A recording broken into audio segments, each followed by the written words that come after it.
श्री शिवा शिवा नमस्तुभ्यं। 7 स्थान शिवलिंग के बताए हैं जहां पर भूल से भी अगर कोई चंदन की उंगलियां लगा देता है, 7 स्थान ऐसे हैं जहां चंदन की मात्र उंगलियां लगा देने से ही शिव पितृलोक के पितरों को मुक्ति प्रदान करके वैकुंठ लोक का निवास दे देते हैं। 7 स्थान।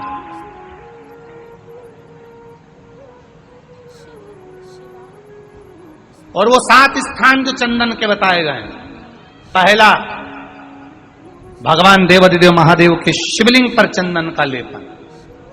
समझ लेना जरा बहुत अच्छे से।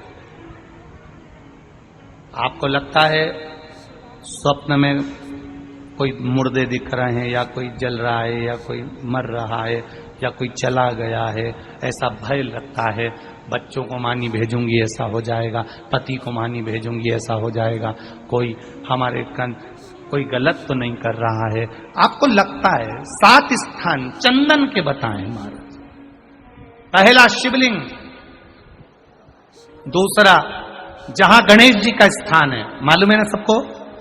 जम के बोलो जरा, मालूम है ना सबको? जहां गणेश जी का स्थान है वहां अलग से गणेश जी बैठे, वहां नहीं। शिवलिंग में जलाधारी के ठीक सामने राइट में गणेश, लेफ्ट में कार्तिकेय, बीच में अशोक सुंदरी।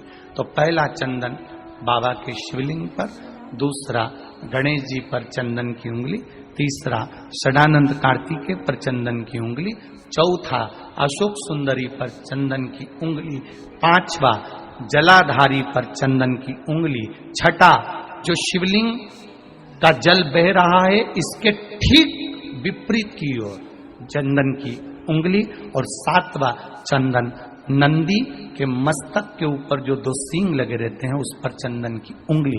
ये कब लगाई जाती है? या तो अमावस्या के दिन। आपको लगता है कि हमारे पूर्वजों का उद्धार नहीं हुआ, हमारे पूर्वजों का कल्याण नहीं हुआ, कहीं अधोगति में कोई चला गया है, उसका बस एक बार, रोज नहीं जरूरत है, प्रतिदिन जरूरत ही नहीं, महीने में एक बार अगर अमावस्या के दिन भी आपने चंदन के थोड़ा सा चंदन अगर मेरे देवाधिदेव महादेव को 7 स्थान पर समर्पित किया है।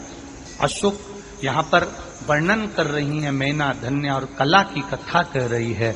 तीनों ने सनकादि ऋषियों से मांगा। चंदन भगवान को अति प्रिय होता है, और चंदन ही एक ऐसा होता है जो पितरों को भी प्रिय होता है, जिसका स्पर्श मात्र लगने से पूर्वजों का कल्याण हो जाता है। वो चंदन का